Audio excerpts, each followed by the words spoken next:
Hello friends, स्वागत है आपका इस वीडियो में। इसमें मैं आपके साथ डिस्कस करूंगा बहुत इंपॉर्टेंट टॉपिक रेडियो एक्टिविटी, जिससे क्वेश्चन हर साल आता ही है।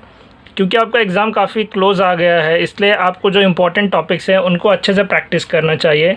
और रेडियो एक्टिविटी उनमें से एक टॉपिक है जो आपको केमिस्ट्री एज वेल एज़ आपको फिज़िक्स दोनों में हेल्प आएगा। तो आइए हम इसके कुछ बेसिक कॉन्सेप्ट्स को एक बार रिवाइज़ कर लेते हैं क्विकली, और जो उससे रिलेटेड एप्लीकेशंस है वो हम अगले पार्ट में इसका डिस्कस करेंगे। तो let's start from the very basics. तो आपको पता है एलिमेंट को कभी भी हम कैसे डिनोट करते हैं, एक्स से, जहाँ पे जो अपर राइट कॉर्नर में है वो उसका एटॉमिक मास नंबर होता है, और जो लोअर लेफ़्ट कॉर्नर है वहाँ पे उसका एटॉमिक नंबर होता है। जो एटॉमिक मास नंबर होता है उसका सिंपल सा डेफिनेशन है number of neutrons plus number of protons.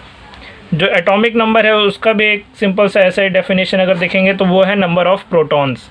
अब अगर आपको यहाँ पे नंबर ऑफ़ न्यूट्रॉन कैलकुलेट करना है तो आप सिंपली एटॉमिक मास नंबर में से एटॉमिक नंबर को सब्ट्रैक्ट कर दें, यानी a माइनस जेड कर दें, तो यहाँ पे नंबर ऑफ़ न्यूट्रॉन्स मिल जाएगा। ये जो कैलकुलेशन है आपको काम आएगा रेडियो एक्टिविटी सीरीज़ के अलग अलग क्वेश्चन जो होते हैं उनको सॉल्व करने में। तो इसलिए आप इसे ध्यान में रखिए कि नंबर ऑफ़ न्यूट्रॉन्स के लिए अगर आपको एटॉमिक मास नंबर और एटॉमिक नंबर दिया है तो उन्हें सब्ट्रैक्ट करने से आपको मिल जाएगा नंबर ऑफ़ न्यूट्रॉन्स। तो ये तो बहुत ही सिंपल सा कॉन्सेप्ट था, मुझे लगता है आप सबको ये पता होगा। आइए बढ़ते हैं और भी कुछ क्वेश्चंस जो पूछे जा सकते हैं उनसे रिलेटेड। एक और क्वेश्चन जो आता है वो है न्यूक्लियर रेडियस से रिलेटेड। तो हमें पूछा जाता है कि अगर एक एटम है, समझिए एल्यूमिनियम, उसका रेडियस x है और यूरेनियम का आपको मास दे दिया जाएगा और उसको आपको पूछा जाएगा रेडियस क्या होगा। तो आपको पता है एल्यूमिनियम का मास, आपको यूरेनियम का मास भी दिया होगा। तो आप यहाँ पे ये फॉर्मूला यूज़ कर सकते हैं, R=R0 a की पावर 1/3। a यहाँ पे है एटॉमिक मास नंबर और r है जो रेडियस होगा। R0 एक कांस्टेंट है जिसका वैल्यू अराउंड 1.2 FM आता है। तो f या आपको पता होगा 10⁻⁻15 को कहा जाता है। जैसे आप सेंटीमीटर या मिलीमीटर लिखते हैं, वैसे FM भी एक यूनिट है जो कि न्यूक्लियर साइज़ को मेज़र करने के लिए यूज़ किया जाता है। तो यहाँ पे ज़्यादातर जो क्वेश्चन है वहाँ पे आपको डायरेक्ट वैल्यू कैलकुलेट करने की जगह आपको किसी गिवन एटम का आपको रेडियस दिया होगा और आपको करस्पॉन्डिंग किसी और एक एटम का वैल्यू कैलकुलेट करना होगा using the atomic mass number. तो यहाँ पे आप सिंपली इसको क्या कर सकते हैं, रेशियो ले सकते हैं, यानी R1/R2 = A1/A2 की पावर 1/3। तो इस तरीके से आप क्या कैलकुलेट कर सकते हैं, R2 का वैल्यू, और आपको A1 A2 का वैल्यू दिया होगा और R1 का वैल्यू दिया होगा। तो एक बहुत ही सिंपल सा क्वेश्चन इस तरीके से भी पूछा जा सकता है। तो ऐसे क्वेश्चंस को भी आपको प्रैक्टिस करना चाहिए एग्ज़ाम के लिए। देन एक और सिंपल सा थ्योरेटिकल क्वेश्चन ये पूछा जा सकता है कि न्यूक्लियर डेंसिटी का वैल्यू आपको कैलकुलेट करने के लिए दिया जा सकता है। तो यहाँ पे बहुत लोग क्या करेंगे, अपना टाइम वेस्ट कर देंगे। लेकिन आपको ये याद रखना है कि जो न्यूक्लियर डेंसिटी है किसी भी एटम की वो कांस्टेंट होती है, अप्रॉक्सीमेटली 2.4 × 10⁻17 kg/m³ के अराउंड। तो यहाँ पे क्योंकि जैसे जैसे मास बढ़ता है, एटॉमिक मास बढ़ेगा, वैसे वैसे ही रेडियस भी बढ़ेगा, और रेडियस के करस्पॉन्डिंग उसका वॉल्यूम भी बढ़ेगा, क्योंकि वॉल्यूम होता है 4/3 πr³। अज्यूम करते हैं कि एक न्यूक्लियर जो है वो स्फेरिकल इन शेप है, तो इसलिए उसका वॉल्यूम भी ऐसे ही स्केल होगा। As the atomic mass increases its volume will also increase. As a result दोनों का जो रेशियो है मास ओवर वॉल्यूम वो एक कांस्टेंट रहेगा, क्योंकि ये भी इंक्रीज़ हो रहा है और डिनोमिनेटर भी इंक्रीज़ हो रहा है। न्यूमरेटर और डिनोमिनेटर दोनों को बैलेंस कर दे रहे हैं।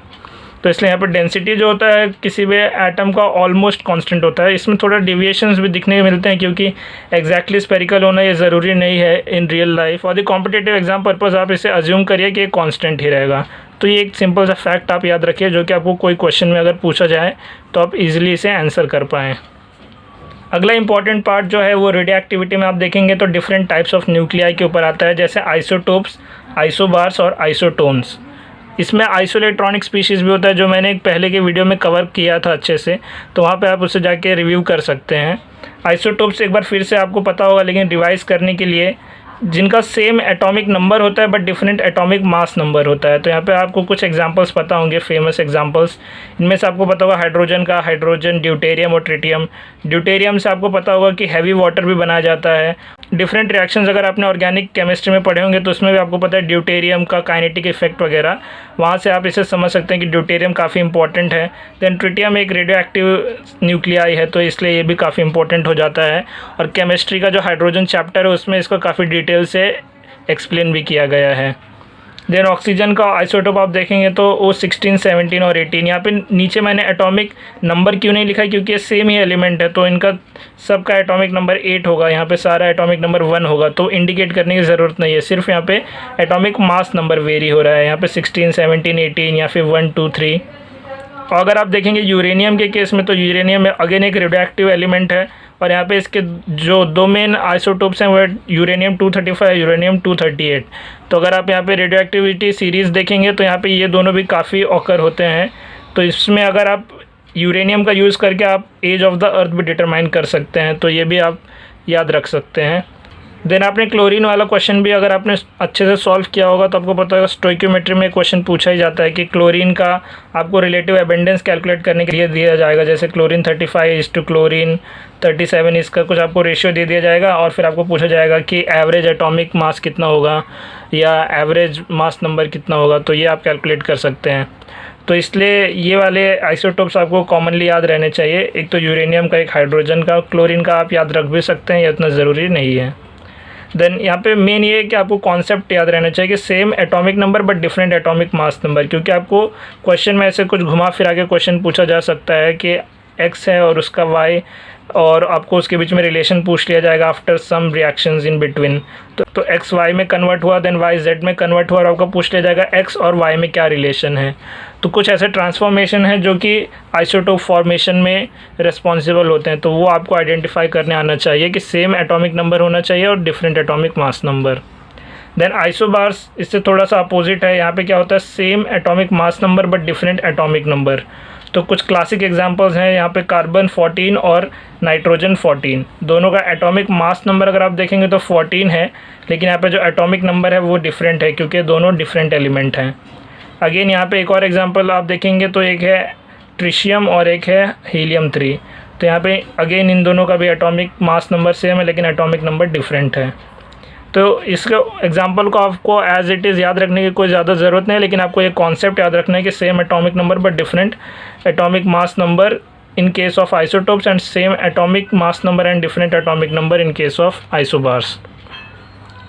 देन आइसोटोन्स में अगर आप देखेंगे तो यहाँ पे आपको कैलकुलेट करना पड़ेगा a माइनस जेड का वैल्यू, जैसे मैंने आपको यहाँ पे बताया था a माइनस जेड जो आपको देता है नंबर ऑफ़ न्यूट्रॉन्स।